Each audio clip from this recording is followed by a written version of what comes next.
Her secret screenshots revealed she was sexting her boss behind my back. She said it was just work stuff.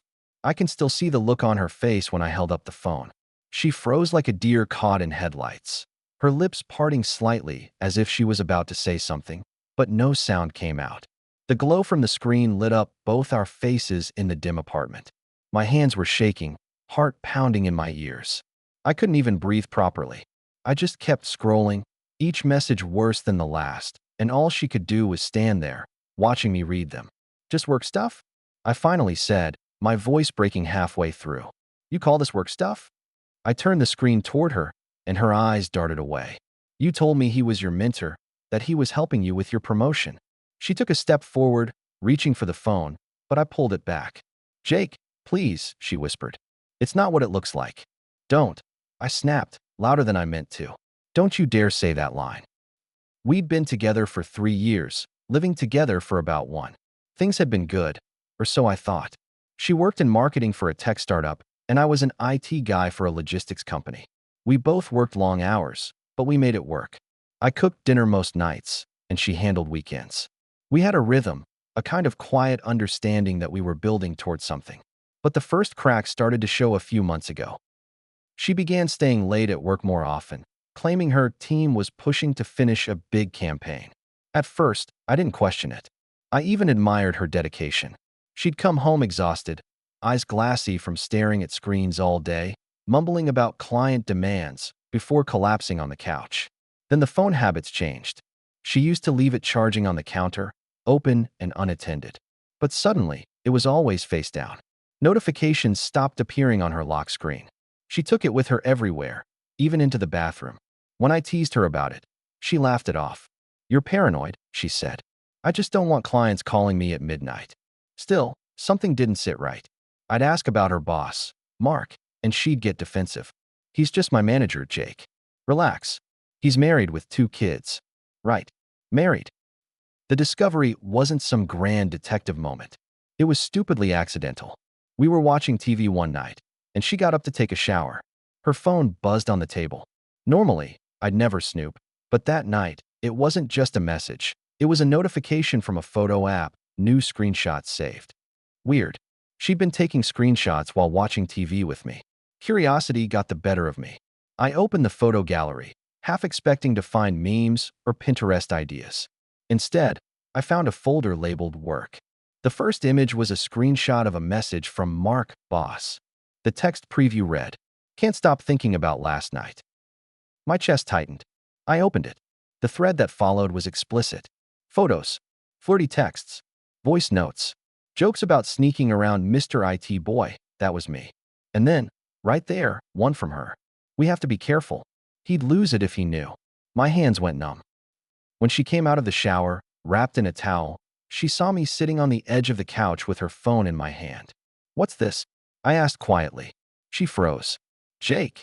No, really, I interrupted, my voice shaking. What is this? Can't stop thinking about last night. You said you were at a networking event. She started crying instantly. It's not what you think. Please, just let me explain. Then explain, I said, though I already knew I didn't want to hear it. She sat beside me, tears running down her face. He's been helping me with work stuff. I didn't mean for it to get out of hand. He was flirty. I just played along sometimes. Played along. I repeated, staring at her. You slept with him, didn't you? She looked down. Silence. That was all the answer I needed. I didn't yell. I didn't throw anything. I just stood up, walked to the bedroom, and started packing a bag. She followed me, sobbing, grabbing at my arm. Please don't do this, Jake. I love you. It was a mistake. Yeah, I said coldly, zipping the suitcase. You made a mistake. You just made it every night for the last 2 months. She collapsed on the bed, crying into her hands. I left without another word. For the next few days, she bombarded me with texts. I'm so sorry. Please, can we talk? It didn't mean anything. I was stressed. He took advantage of me. I didn't know how to say no. I miss you. Please come home. At first, I ignored them. Then one message changed everything. You don't understand what it's like when your boss has that kind of power over you. Something about that line stopped me. It felt manipulative, but part of me needed to know the truth. So, like an idiot, I met her for coffee. She looked terrible, red eyes, hair tied back, sleeves covering her arms. She told me everything. Or at least, her version of everything. She said it started innocently, late-night work chats that turned flirtatious. He made her feel seen. Then one night, during a company retreat, things went too far. She swore she didn't mean for it to happen, that she was drunk, that she said no, but he pushed. But then she kept texting him after that, kept meeting him in secret. I felt trapped, she said. He could ruin my career if I told anyone. I wanted to believe her. God, I really did. But the messages I'd read didn't sound like someone being manipulated. They sounded like two people having an affair. When I asked her why she didn't tell me sooner, she said, "Because I didn't want you to see me differently." Too late for that. After that meeting, I started piecing things together, talking to mutual friends, coworkers. Turns out, rumors had been going around the office for months.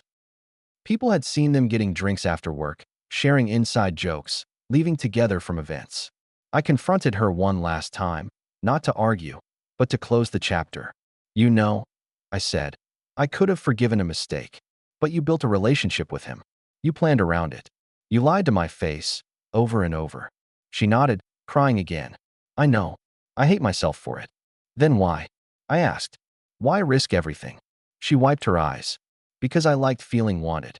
That one sentence gutted me more than anything else. It's been 7 months since then. She moved out of our apartment a week after it all came out. I heard she left that job, too. Apparently, her boss's wife found the messages and forwarded them to HR. He got demoted. She got quietly let go. She reached out once more, about 2 months ago. Sent a long message about how she was in therapy, how she'd learned from her mistakes, how she missed the version of herself that existed when she was with me. I didn't respond. Because the truth is, the version of me that existed when I was with her is gone, too. Looking back, I think what haunts me most isn't the cheating itself. It's how normal she acted through it all. She'd kiss me goodbye before work, text me "love you" between meetings, hold my hand during movies, while also sneaking around with someone else. People talk about betrayal like it's a sharp stab to the chest. But it's not. It's slower than that. It's the realization that every memory you have with them now has an asterisk. Every "I love you" might have been a lie. Every moment of intimacy was shared with someone else in the back of their mind. I still find myself replaying it sometimes. That night on the couch, her in tears, me holding that phone. The phrase she kept saying, "It was just work stuff," echoes in my head like a joke without a punchline. I've started dating again, slowly. But I don't trust easily anymore. Every time someone's phone buzzes during dinner, I feel that same twist in my gut. I hate that she did that to me. But maybe someday, I'll look back at all this and feel grateful. Not for her, but for the lesson. Because now I know what red flags look like.